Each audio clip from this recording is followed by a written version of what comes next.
자, 자, 정의에 이제 미국 정의를 보시면 링과 다수, 토지와 토지상, 자, 상을 영어로 쓰면 on이죠, on. 그 얘가 이제 건물입니다, 건물. 자, 건물은 토지상에 붙어 있는 거다. 그 다음에 연결되어 있는 이 땅 저 땅 연결되어 있는 영어로 쓰면 to죠, to. 방향, 내 땅하고 네 땅하고 도로가 연결되어 있고 전선이 연결되어 있고 상하수도가 연결되어 있습니다. 근데 내가 집을 팔면 예를 들어서 이 단독주택 하나를 팔면 단독주택에 이거 분명히 전선도 왔다 갔다 하고 밑에 상하수도 연결되어 있을 거고 도로가 내 땅, 네 땅 연결되어 있을 테고 이 집을 팔면 어디까지 부동산이냐 하는 요 담장 안에 들어온 이게 전선이라든지 이 상하수도라든지 뭐 뒤에 수목이라든지 이런 거 다 주택이죠. 다 부동산입니다.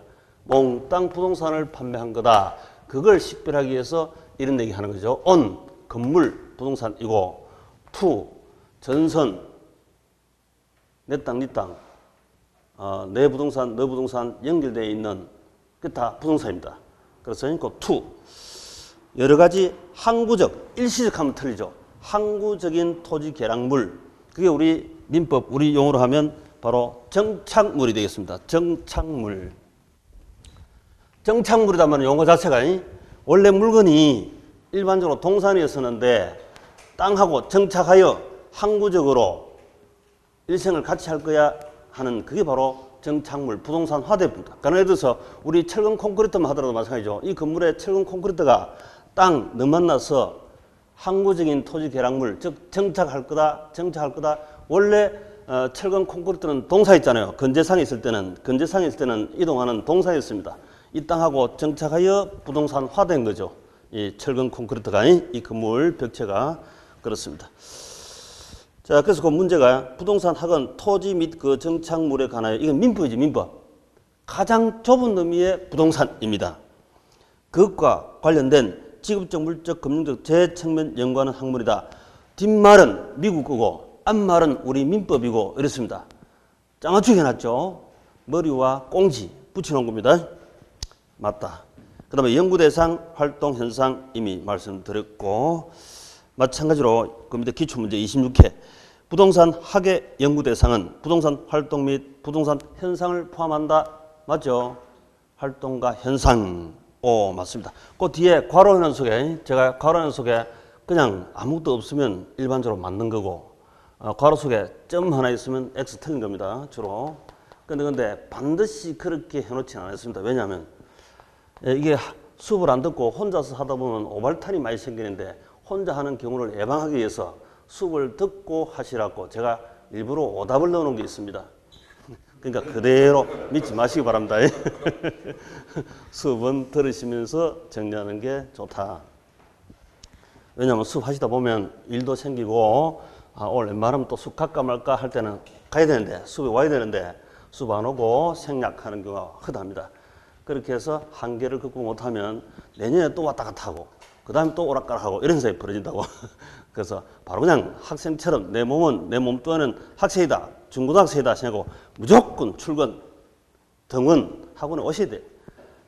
그렇게 하셔야 합격을 빨리 하는 거지. 그런 자, 그다음 금태 지도 이념 보시면 지도 이념 효율성, 형평성 이미 했습니다. 효율성은 머리다 가슴이다. 머리, 형평성은 가슴이죠. 내 사랑하는 여인이 형평성 가슴이고 내 사랑하는 남편이 머리 효율성이다. 이렇게 생각하시면 돼요. 효율성, 사적 주체, 개인기업, 토지 소유자 조합, 재건축 조합, 재개발 조합 등 이렇게 시장 경제를 했지. 시장 경제 논리로 금융시장 논리로 완전 경쟁 시장은 효율적 자원 배분이 된다. 이렇게 했습니다. 그 다음에 형평성, 가슴 논리, 공적 주체, 정부, 지자체 조합, 각종 공사 등 분배 측면, 공익 추구 중심이고 정책 경제, 정부의 부동산 정책 경제, 금융 정책, 여기서는 금융 시장이 아니고 금융 정책이라죠. 금융 정책 논리의 대표는 얘가 그 밑에 우리 한국주택금융사 HF 이렇게 놓으면 되지. HF 위에 금융시장 논리는 은행이다 이러면 돼. 은행. 자, 은행은 장기고리. 한국주택금융사는 장기절이 대표합니까? 집 살 때. 주택정책, 그 다음에 누진과세, 형평성 추구 중심. 자, 다음 페이지. 합법성은 공익과 사익 조화다. 아까 우리 효율성과 형평성 조화, 능률성, 합법성. 자, 15의 기출. 부동산 학위 추구하는 가치를 민간 부분, 사적 부분에 한정하여 볼 때는 머리보다는 가슴을 중시한다. OX. X죠. 민간 사적주체는 가슴보다는 머리를 중시한다 했죠. 효율성. 보통은 개인은 효용극대, 기업은 이용극대 이런 식으로 또 다른 효율성을 표현용어로 씁니다. 그래서 틀렸다. 그 다음에 부동산 활동의 일반 원칙. 자, 능률성. 자, 능률성은 아까 말씀드렸듯이 효율성과 형평성 조화를 했죠. 머리와 가슴 조화. 그걸 능률성이라 한다. 그 다음 그 뒤에 채유효 이용 앞에다가 소유활동 이렇게 써지고 부동산 소유. 부동산 소유 활동은 우리 채유효입니다. 채유효. 자, 우리 감정평가론에서 쓰는 제시어, 이름 유효라. 채유효 이용, 사용, 소유해야 한다. 이렇게 보시고. 그 다음에 그 위에다 하나 더 써놓읍시다. 거래 활동은, 자, 거래. 부동산 거래 활동은 거래 질서 확립. 이렇게 씁니다. 거래 질서 확립. 거래할 때는 거래 질서 확립. 거래 질서 확립. 그럼 예를 들어서, 사고 팔고 임대차 하고 할 때는 거래 질서 확립이 중요하고 내가 부동산을 보유하고 있으면 소유하고 있으면 채유효 이용해야 한다. 이 말이지. 이런 용어로 지난해에 살짝 한번 비췄습니다. 저는 과거에는 주로 시험 출제 안 되니까 생략을 했었는데 살짝 한번 넣어놓으시면 돼요. 안전성 원칙. 이 안전성은 옛날 일본식이고 요즘은 리스크라 합니다. 리스크. 자, 온통 이론이나 실무나 요즘은 리스크 이렇게 씁니다. 리스크가 우리말로 뭐지 이게? 위험. 위험. 리스크. 리스크 측정, 리스크 평가, 리스크 관리 어마어마하게 많이 씁니다. 실무적으로 엄청 많이 써요. 이렇게 주로 써버리죠. 아예 리스크. 위험 이렇게 써요. 위험. 굳이 우리말로 이렇게 위험 이걸 또 거의 안 써요. 우리말로 써버리면 뜻이 약간 변질이 돼가지고 원래 이 위험 속에는 인베스트먼트 투자하는 것도 있고 또 데인저러스 우리 이 데인저 음주운전 하지 마라 또 물 깊은 데 수영하지 마라 빠이 죽을라 한 건 다 데인저건 데인저 그런 위험도 이렇게 우리 한글로 위험이라 쓰잖아요. 그리고 또 인베스트먼트 투자 위험도 이렇게 위험이라 써버리니까 오히려 이 리스크 쓰면 주로 투자 위험을 주로 얘기합니다. 투자 위험.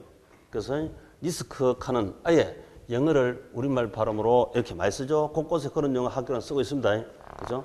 스왑 하는 것도 그렇고 해지 하는 것도 그렇고 곳곳에 그 자체를 한글로 써버리죠. 에스크로 하는 것도 그냥 에스크로 그대로 우리 한글로 출제하기도 했죠. 그런 식으로 곳곳에 쓰는 데가 있어요. 영어 자체 그대로 써버리죠.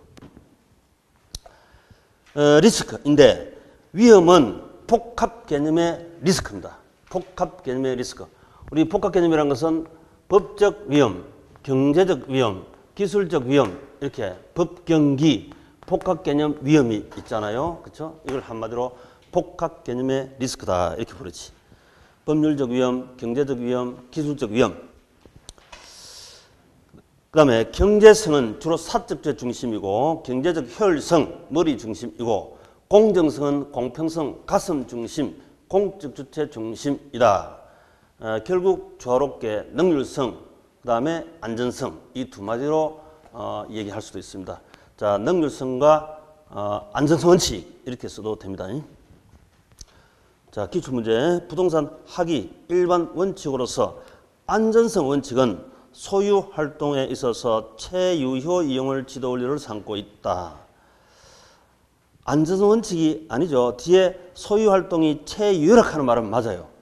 그런데 안전성 원칙이 아니고 체유효용은 능률성 원칙입니다. 조의 네 가지 원칙 중에서는 능률성 원칙, 체유효용. 거래할 때는 거래질서 확립 이렇게 써야 되죠.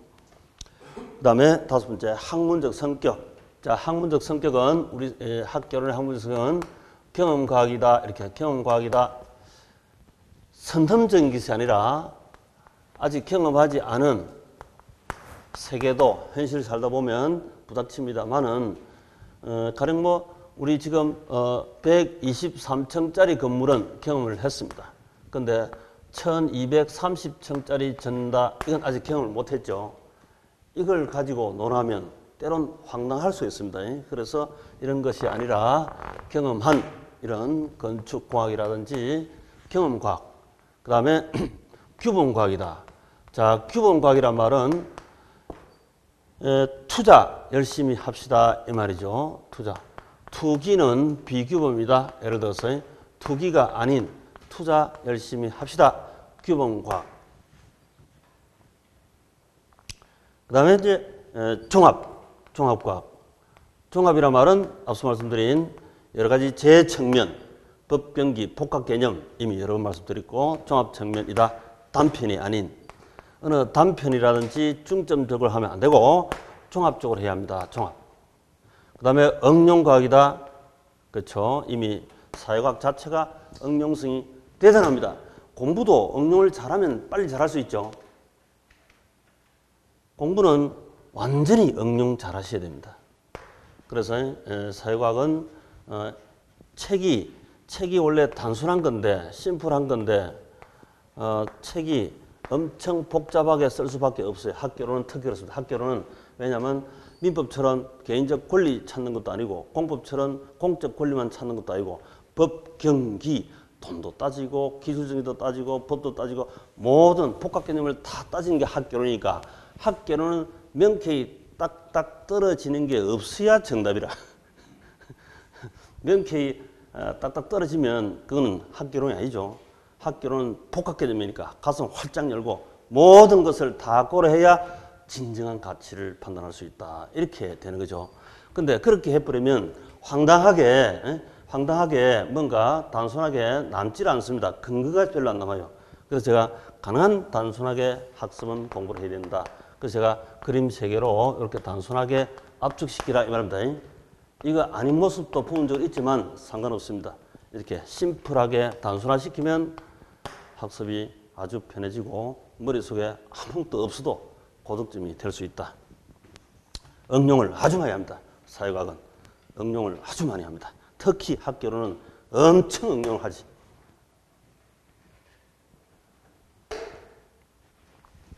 사회과학이다. 아까 말씀드렸죠. 사회과학. 소셜 하는 게 제일 중요하지. 소셜. SNS 하듯이 소셜. 사회과학이다. 사회과학이다. 사회성에 따라서 막대한 가치가 증가되기도 하고 마이너스 되기도 합니다. 자, 기출. 부동산 학예 접근 방법 중에서 종합식 접근 방법은 부동산을 기술적, 경제적, 법률적, 즉 법경기 측면 등의 복합 개념 컨셉으로 이해하여 이를 종합해서 이론을 구축하는 방법이다. OX. 맞죠? 그래야 부동산의 진정한 가치를 알 수 있다 이 말이죠. 우리가 진정한 걸 말로 표시하기가 엄청 힘들잖아요. 학교론도 표시하기가 쉽지는 않은데 진정한 부동산 가치, 나의 진정한 가치를 판단할 수 있는 것은 이런 법, 경기, 복합 개념 모든 것을 고려할 때 진정한 가치를 알 수가 있습니다. 말로는 간단히 이렇게 얘기할 수 있다. 현실은 이거 다 알고 다 고려하는 사람이 있을 수가 없지만, 그죠? 말로는 그렇게 할 수가 있다. 자, 앞부분 됐고요. 그 다음 이제 부동산의 개념.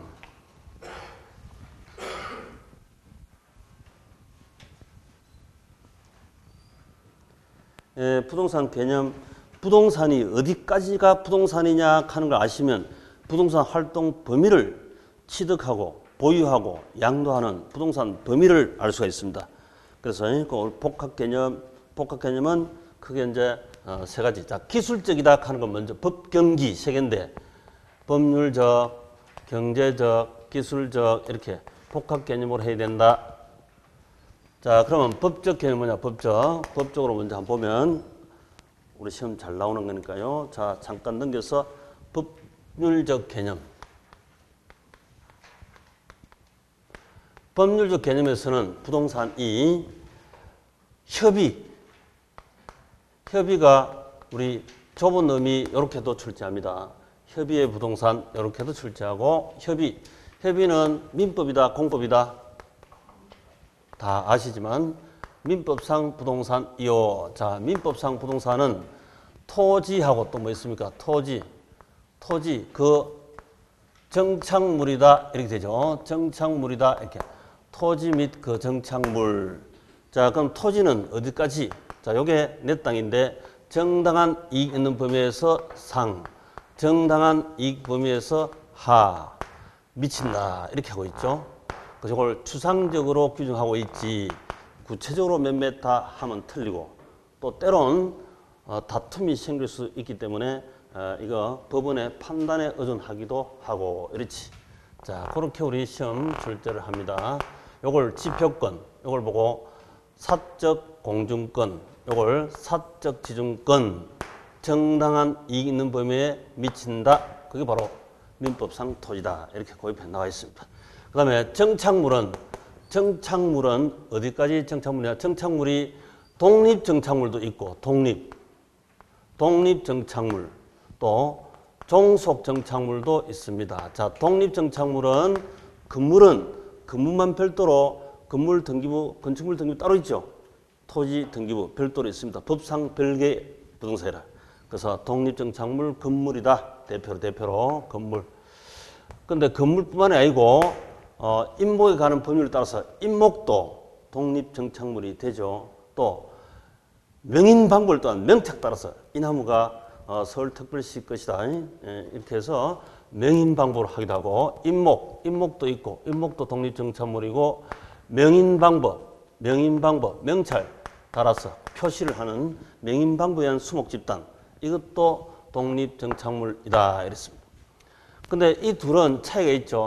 이 둘은 우리 민법에서 차이가 뭐죠? 이게 임목에 관한 법률에 따라서 임목 등기를 한 거, 등기한 거는 지당권 객체가 됩니다.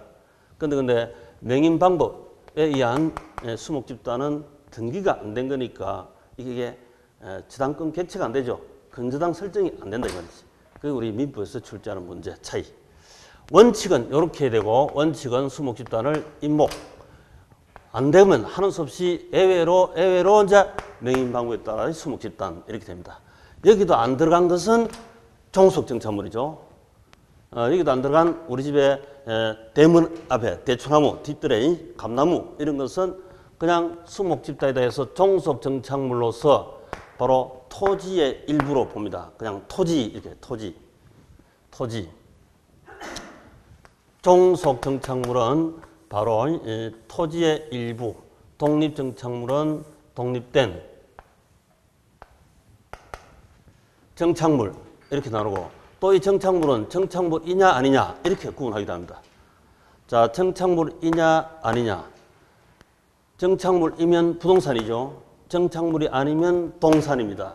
이거 식별 17회 시험에 그대로 온 것 한 문제 다 출제했는데요. 미국 필라델피아 이 판례입니다. 판례. 그냥 암기할 게 하나도 없습니다. 그냥 당연히 읽어버리면 됩니다. 자, 요약집 한번 읽어볼까요? 자, 요약집 4페이지에 아랫부분을 보니까 정착물, 항구적인 토지 개량물, 미국에서는 이렇게 정의를 했고 또 유사용어로 부착물, 부가물, 지상물, 부속물, 설비 이런 용어로 쓰기도 합니다. 자, 구별 기준에서 부동산에 부착되어 있는 방법에 따라서 설치, 제거 시에 건물 가치, 손상을 주거나 또는 건물의 효용, 기능을 감소시키면 정착물이다. 즉 부동산이다. 예를 들어서 이제 벽난로, 욕조. 벽난로는 제거하면 건물에 손상을 줍니다. 그 다음에 부착된 이 형광등도 제거하면 건물이 제 기능을 못하죠. 깜깜해서 제 기능을 못합니다. 그래서 부착된 형광등도 역시 건물에 손상은 안 주지만 건물 효용을, 기능을 감소시키기 때문에 정착물로서 부동산이 되는 거죠. 그 다음에 설치 제거 시 손상을 주지 않거나 또는 효용 기능을 감소시키지 않으면 정착물이 아닌 동산이다. 벽시계는 제거해도 전혀 건물 손상을 주지 않습니다. 그 동산이고, 부착되지 않은 형광등. 형광등 우리 정부사에 가서 사가지고 저 서랍에 넣어놓고 있습니다. 그 부착 안 된 그건 동산이죠, 동산. 부착되면 부동산입니다. 그렇게 구분하시고. 근데 이 건물을 샀다, 팔았다 할 때 부동산은 부착된 형광등은 팔린 거예요, 부동산으로. 그렇죠? 또 벽난로도 부동산으로서 팔린 겁니다. 근데 벽시계는 동산이니까 부동산 팔고 나면 안 팔린 겁니다. 내가 가져가면 되지. 그래서 어디까지 부동산이냐 판별 기준. 그 다음 물건의 성격에 따라서 건물의 특정 용도에 구축, 고안된 정착물. 예를 들어서 주물이 요즘 뭐 이런 거 별로 없지만 아파트 열세, 아파트 팔고 열세를 건네줘야 된다, 안 건네줘야 된다? 건네줘야 되죠. 열세도 물리학적으로는 동산이지만 부동산 학에서는 부동산입니다. 부동산이니까 열세도 줘야 됩니다. 열세도 부동산이다.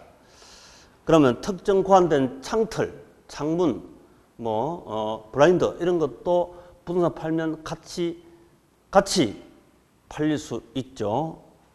아닌 체크리스트에 체크해가지고 동산이다 안 팔 수도 있습니다. 근데 대체로 부동산이면 그대로 자, 물건의 설치 의도에 따라서 임대가치 정지 목적으로 원룸의 풀옵션입니다.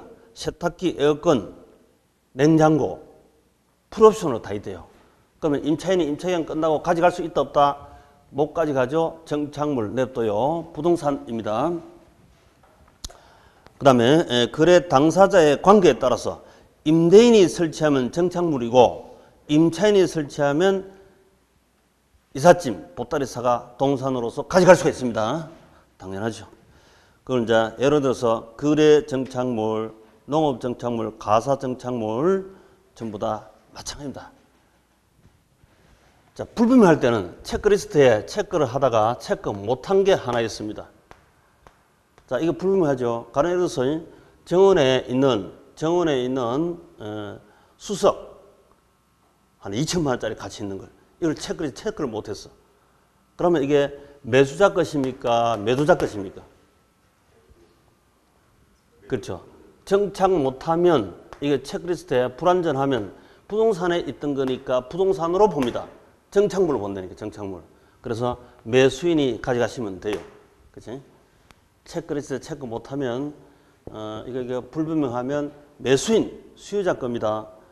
정착물로 봅니다. 이 말이지. 그래서 그 실무상은 주의해야 된다. 자, 기출문제. 제거하여도 건물의 기능 및 효용에 손실이 없는 부착된 물건은 동산으로 취급한다. 대표로. 벽시계죠, 벽시계. 벽시계는 동산. 맞잖아요, 그죠? 동산. 그 다음에 그 위에 박스 속에 보시면 우리 시험 나올 게 많은데, 자, 박스 속에 협의의 부동산은 민법상이다. 이랬을 때 민법상. 협의의 부동산. 자, 토지는 정당한 이익 있는 범위 내에서 상하 미친다. 이렇게 했고, 그 다음 정착물은 토지와 결합해서 사용하는 정착물인데 정착한 물건인데 독립정착물이 있고 종속정착물이 있다. 종속정착물은 토지로 보죠. 토지로. 독립정착물은 별도로 건물, 임목, 명인방법, 수목 이렇게 하시면 되고, 그 다음에 정착물이냐 한 건 금방 봤습니다. 자, 독립정착물을 확인.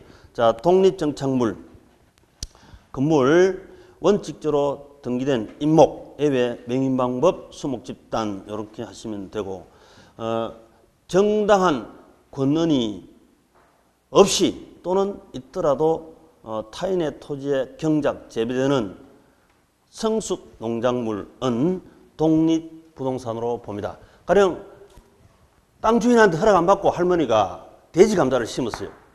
그럼 그 돼지 감자가 누구 것이냐 이 말이지. 돼지 감자가 부동산이냐 동산이냐, 또 부동산이면 누구 거냐, 할머니 거냐 지주 거냐, 이 식별이에요.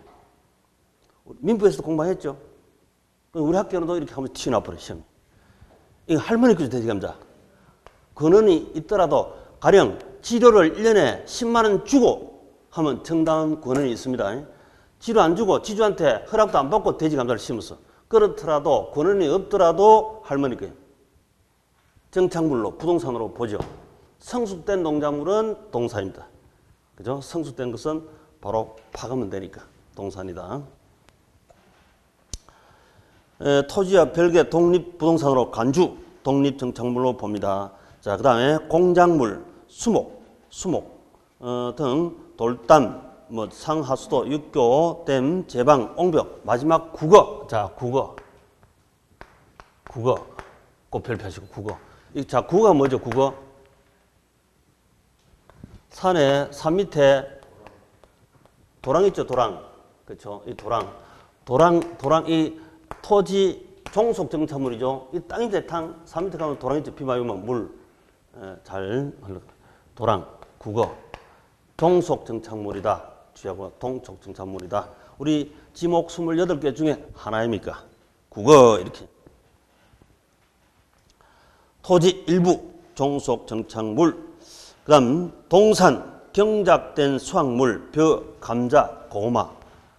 한 가마, 두 가마 경작된 수확물 동산이고 그다음에 가식 중인 수목이다. 정식 아닌 가식. 가식이라 이 말은 묘목입니다. 묘목은 동산이죠. 동산. 비닐하우스, 판자집, 컨테이너 박스 거의 시험만 나옵니다. 제껴버리고 그다음에 간주 부동산. 협의의 부동산 있고 이제 광의의 부동산이 있는데요. 광의. 넓은 의미의 부동산. 자, 협의가 좁다, 광의가 좁다. 그 당연히 협의가 좁은 의미고 광의는 넓은 의미죠. 그렇게도 출제합니다. 그러면 광의니까 민법상 토지 및 그 정착물을 포함하여 민법상 이걸 포함하여 추가 준부동산 준하고 어형제 맺어서 넓은 우리 한 식구다 하는 준어제 부동산 시험이 살짝 어렵게 출제할 때 요놈이 출제됩니다. 자, 준어제 부동산 합치면 광의 넓은 의미이다. 자, 여기에 들어가는 준어제 부동산은 자동차, 건설기계, 기계장비, 선박, 항공기, 그 다음에 광업재단, 공장재단, 업권, 임모. 자, 이런 놈은 전부 다 민법 이외에 각 개별법이 다 있습니다. 공장마다도 공장 및 광업재단 저당법이라 하는 게 있고, 그죠? 이렇게. 자, 이런 것들이 민법상 토지 정착물은 아닙니다. 그런데 민법은 우리 토지 정착물 이걸 담보제표 가지고 돈을 빌 수 있다 없다? 저당권 객체가 되죠? 됩니다. 마찬가지로 차량 저당 제표물 수 있다 없다? 우리 현실적으로 제표물 수 있죠. 왜 제표물 수 있냐면 차량 등기 등록을 하죠. 등록을 해서 공개를 만천하에 공시를 했습니다. 그게 저당권 설정해 놓으면 만천하에 알릴 수가 있다고. 그래서 저당권 객체가 된다 이거지. 그래서 이거 준어제 부동산이 원래 이게 동산이지만 민법상 부동산처럼 등기 등록 공시 방법을 취함으로 하여 저당권 객체가 됩니다. 저당권 객체. 그렇죠? 그래서 준부동산 예하고 어형제 맺으면 바로 넓은 의미의 법률상 개념의 부동산이다. 이렇게 부른다. 그래서 광의는 뭐가 들어간다?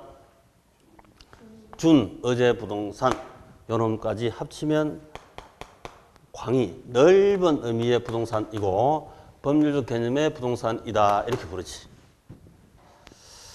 그 시험 문제가 약간 어려울 때 요 놈이 들어갑니다. 요 놈이 어제 부동산 꼭 별표 놓으시고요. 자, 기본적으로 제가 저 별표를 해놨죠.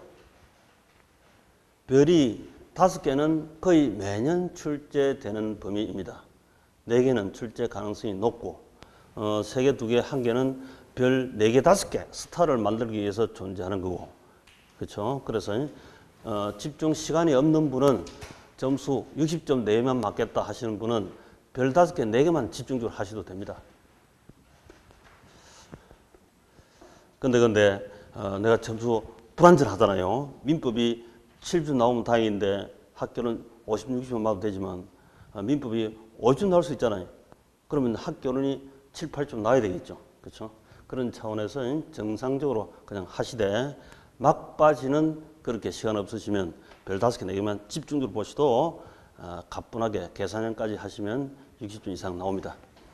자, 특히 이제 계산형은 지금 우리 정규 수업에서는 할 시간이 부족하고 따로 나중에 제가 오후에 특강반을 통해서 따로 별도로 강의를 해야 합니다. 계산형만 처음부터 끝까지 학교는 처음부터 끝까지 쭉 대표 출제 가능성이 높은 거 차출해서 별도로 프린트해가 강의를 해야 합니다. 계산형 별도로 하고 우리 오후에 지금 오후에 또 뭐가 있습니까? 오후에 기출문제 풀이하죠.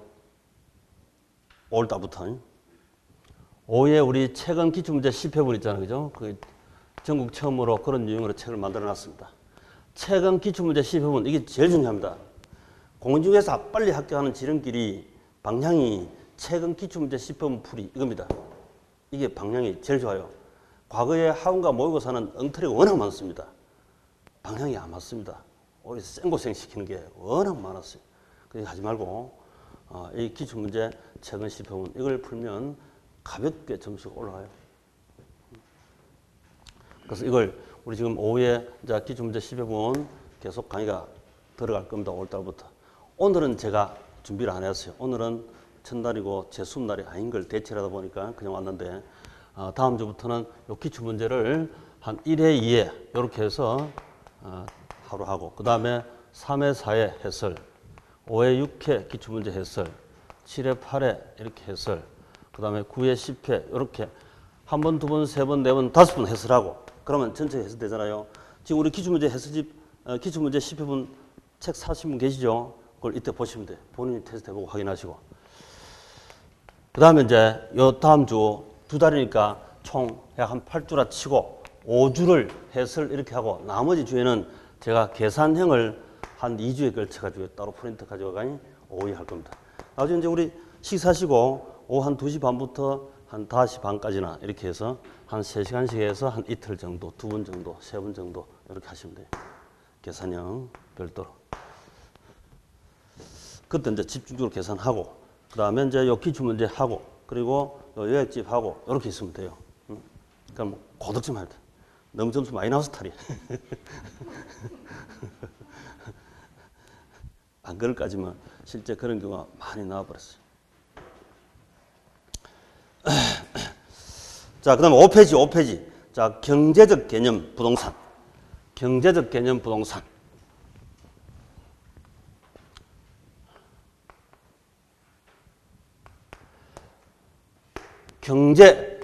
경영이 생략되어 있다. 경영학에서 부동산은 어떻게 볼 것이냐. 경제는 사고 파는 거죠. 경영은 투자하는 거 아닙니까? 경영 투자, 가치를 높이는 거고, 경제는 사고 파는 행위, 이건데요. 자, 보시면, 자산, 우리 이미 공부 다 했습니다. 자본, 부채, 자산, 이렇게 자산 포트폴리오 투자, 경영입니다. 경영, 투자, 경영. 그 다음에 자본, 이게 자기 자본, 타인 자본을 했잖아요. 자본으로서 부동산. 3억짜리 원룸이 있으면 3억짜리 이 원룸이 자산으로서 부동산이고 자기 자본, 타인 자본으로서 3억 부동산 이렇게 되는 거지. 그 다음에 생산 요소, 택지비, 건축비 이렇게 부르기도 하는데 이거 택지비, 건축비 이건 생산 요소. 시장에서 그래도 합니다. 사고 팔고. 그 다음 소비재도 사고 팔고 하죠. 경제행위. 그 다음에 투자재, 투자용 부동산 사고 팔고 투기로 사고 팔고 이렇게 하게 되고 투기로 사고 팔고 그 다음에 상품 제품도 우리 이거 가령 기업에서 건설회사가 건축한 3,000세대 아파트 이거 3,000세대 아파트는 자기들이 만든 거니까 제품이래. 만들었자 제품 그런데 이 제품이 분양 대행사한테 넘어가면 상품이라고 합니다. 분양 대행사한테는 상품이고 상품. 만든 사람한테는 제품이란다. 가령 이 백목을 문교분필 이게 백목 제조회사 가면 이게 제품이라. 근데 문방구점에 가면 이게 상품이 되죠. 상품. 마찬가지. 상품으로서 부동산, 제품으로서 부동산 이렇게 되지. 기타 이게 말고도 무수히 많은 용어를 쓸 수가 있습니다. 하여튼 경제에서 사고 파는 행위 대상이냐 또는 경영 투자 대상이냐 그거는 이 도의적 투자는 투자 가치, 경제는 사고 파는 시장 가격, 이게 돈 대상, 이게 마니 대상, 이게 바로 경제 경영입니다. 마니.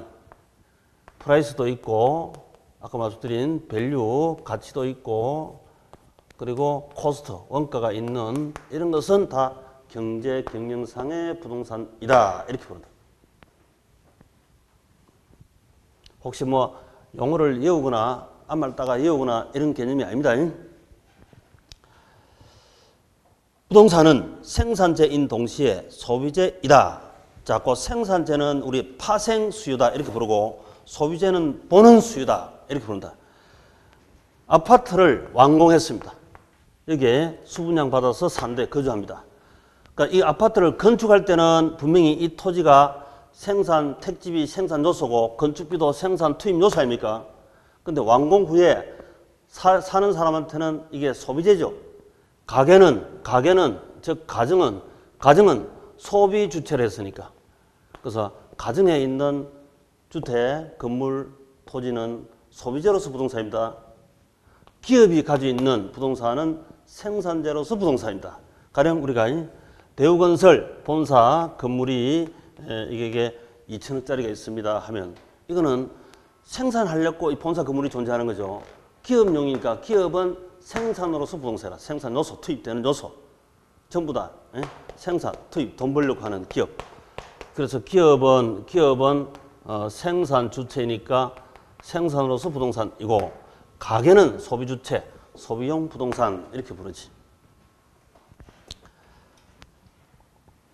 자, 기출.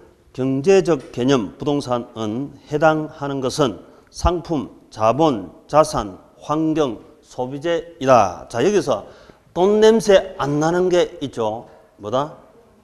환경. 돈 냄새 나면 경제, 사고 파는 돈, 경영, 투자 가치 돈, 이 돈 냄새 안 나면 그게 바로 기술적이거나 법률상이나 이렇죠. 법은 뭐다? 법은 권리 냄새 또는 재산 냄새가 나면 이거는 법률상 개념 부동산이고, 그죠? 소유권이다, 저당권이다. 아까 저 저당권 객체 이런 거 있잖아요. 전부 다 법 냄새 나죠. 그래서 이거는 권리, 법률상 개념이고, 경제 경영은 돈 냄새 나요.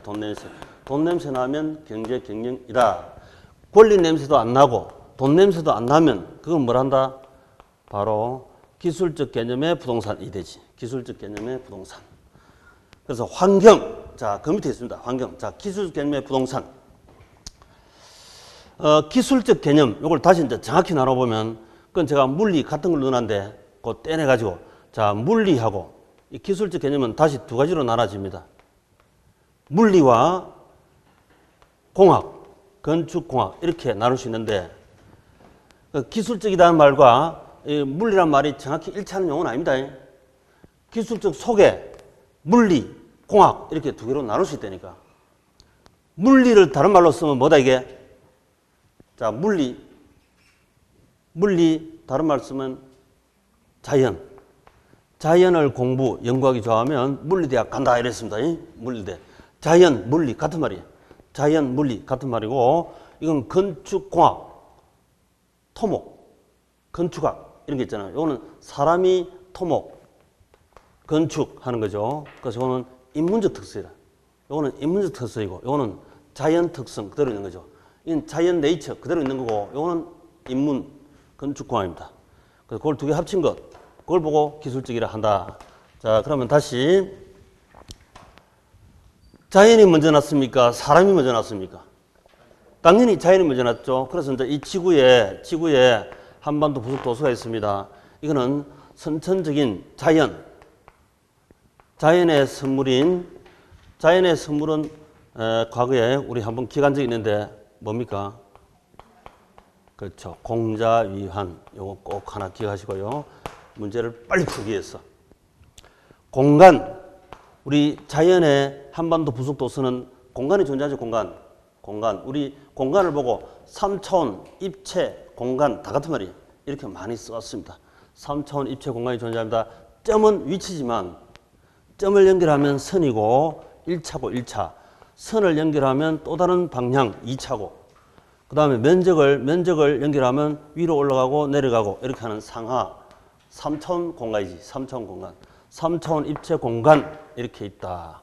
그 다음에 자연의 선물인 한반도 부속도서는 막대한 자원이죠. 막대한 자원. 그렇죠? 자원. 어마어마한 자원입니다. 북한에 자원이, 지하 자원이 얼마나 있다 갑니까? 3,000조 원이라고 하는데. 그럼 북한에 이 도로, 철도 이런 걸 닦아야 될까, 이거? H형으로 이렇게 접근성, 부동산은 접근성이 워낙 중요하니까 일로 올라가서 솔로 가서 유라시아로 가고 저 단둥으로 지나가 중국으로 뻗어나가고 이렇게 하려면 그 접근성에 따라서 부동산 가격이 날쭉하겠죠. 옛날부터 제가 이거 DMZ 지역에 땅 사놓으라 했었는데 탐나면 아직 안 사놨지. 손자한테, 자식들한테 그 땅 사주고 통일을 기원하고 이렇게 하면 빠르지. 이거 막대한 지하 자원을 변해가지고 도로, 철도 닦고 이렇게 사회간접자본 투자하면 통일 비용이 확 줄어들 수 있겠죠. 그죠? 그런 방법을 해야 되지. 남한에 세금을 2배, 3배 더 가지고 하락하면 별로 찬성할 사람은 별로 없겠지. 통일 비용은 그렇게 자급 조달을 해야 돼. 자원, 막대한 자원이다. 그 다음에 위치로서 부동산. 자, 위치. 분명히 토지는 위치가 공간이 존재합니다. 그죠? 토지 자체는 공자위환. 환경이죠, 환경. 환경의 구성분자다, 이제. 토지는 환경, 천지인. 토지는 전체 환경의 구성분자다, 이랬죠. 응? 천지인, 이렇게. 환경 구성분자, 이렇게 해서도 시험 나옵니다. 그래서 아예 자연 네이처는 공자위환. 이게 이제 선천적으로 태어난 거죠. 이게 이제 자연의 선물 토지 이렇게 받으셔가지고 그 다음에 이제 사람이 태어나서 건축공학도 하고 그 다음에 사람 태어나고 법도 생기고 사람 태어나서 경제문제 생기고 인문적 특성이 살아납니다. 후천적으로. 그래서 이게 먼저입니다. 자연이 먼저고 자연 공자위환 그 다음에 후천적으로 건축공학 그 다음 법률문제, 경제문제, 인문적 특성으로 나옵니다. 사람이 나온다.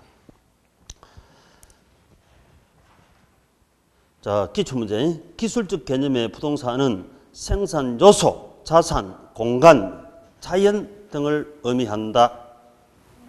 X. 생산 요소는 시장이 있습니다. 그죠? 생산 요소, 사고 팔고 경제죠. 그 다음에 자산도 돈이잖아, 돈. 그 자체가 돈, 포트폴리오 투자, 경영이다, 경영.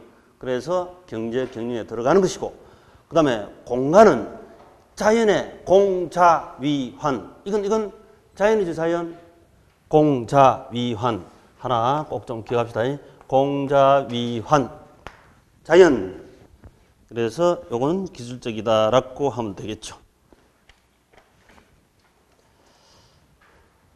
자, 다음 페이지 이제 부동산 활동 중심으로 토지 용어. 자, 토지 용어. 요 놈이 매년 출제가 됐습니다. 어렵지 않은데 매년 출제가 되었죠. 토지 용어. 자, 우리 매년 출제되는데 이제 이 탑 주제. 제가 학교로는 탑 주제 40군데만 찍어 볼게요. 40문제. 이 속에 거의 출제가 된다고 보시면 되는데, 자, 이 토지 용어 여기도 매년 출제되는 법입니다. 어쩌다가 10년 만에 한 번씩 출제 안 될 때도 있습니다. 근데 그건 뭐 출제된다고 보고 공부를 해놔야 되는 거지. 출제됩니다. 이렇게 보시면 돼요. 지난 28회도 물론 당년 출제가 됐습니다.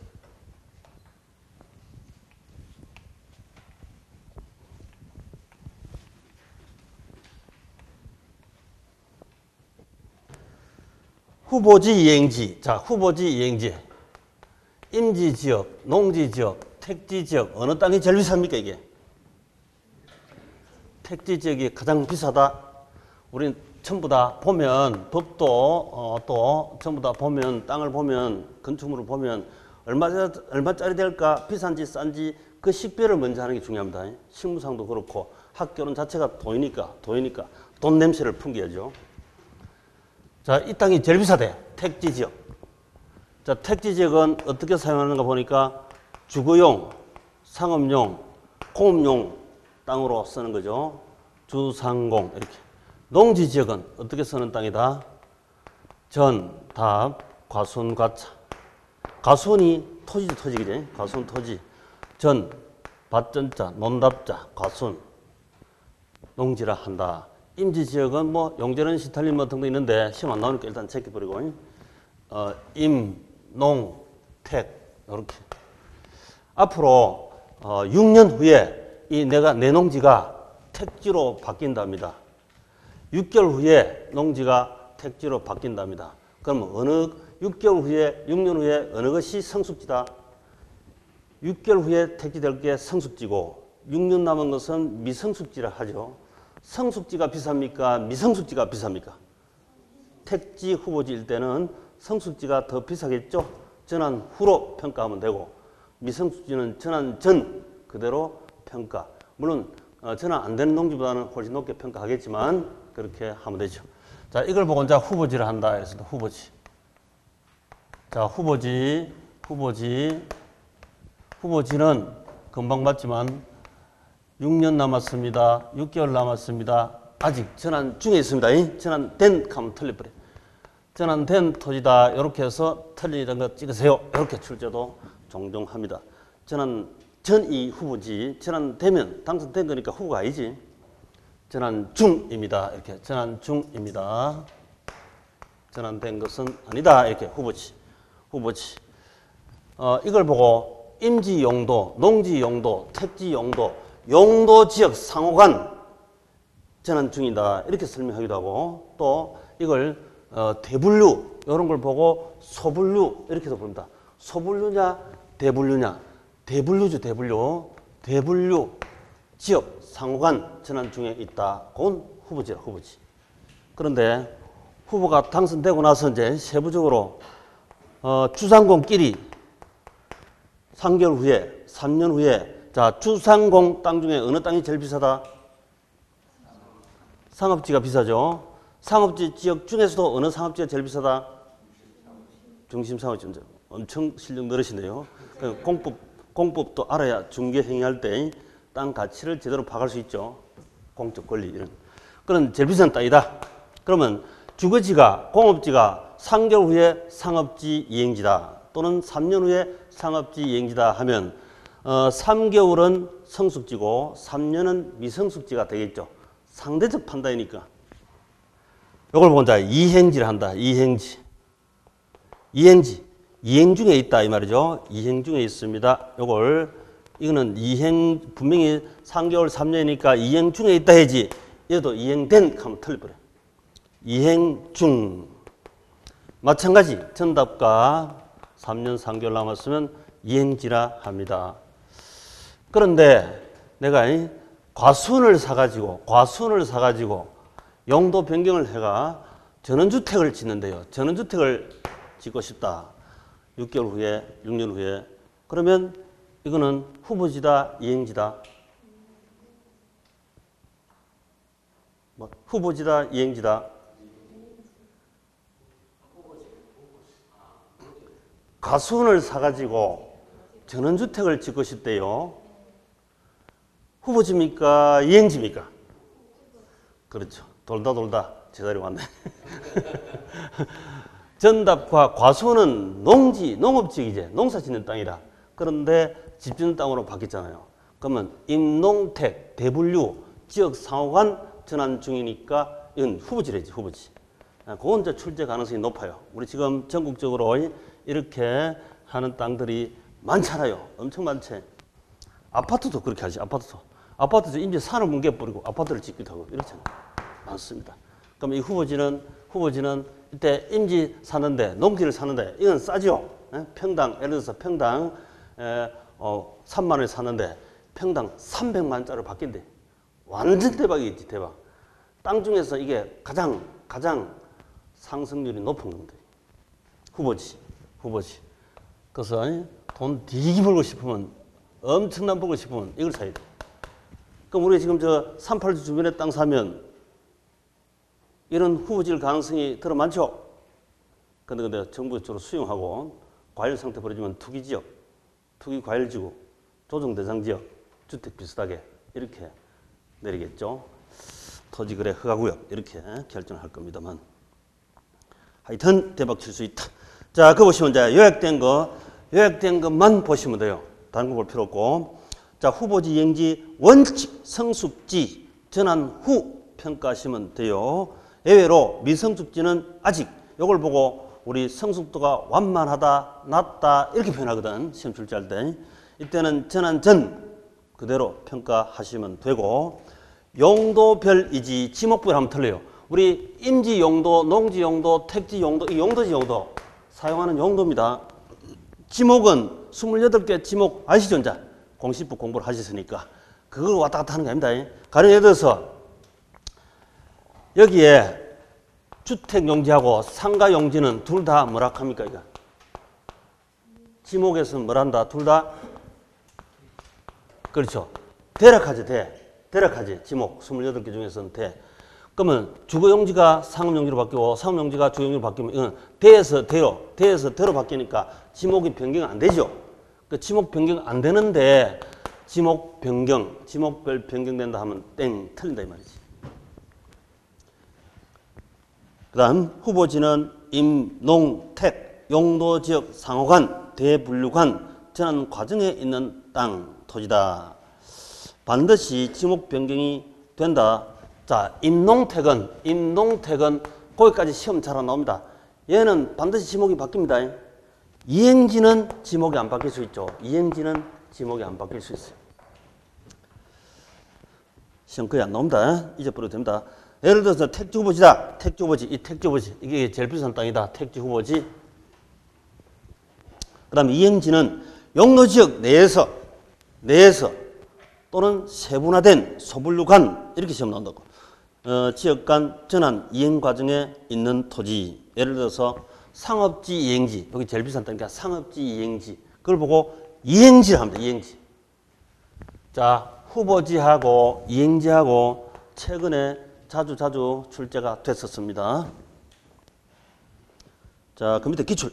후보지는 임, 농, 택, 상호 간에 다른 지역으로 전환되고 있는, 전환된 하면 틀리죠. 전환되고 있는 지역의 토지를 말한다. O입니까? X입니까? O, 맞네. O. 후보지 이행지. 지난 27회 출제되기도 했죠.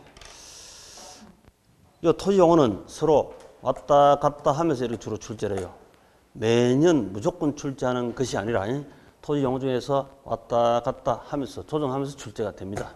그래서 작년 28회 출제된 것은 원래 29회 출제가 안 될 가능성이 높고 이 말입니다. 이 중에서 자, 한번 쉬고 들어갑시다.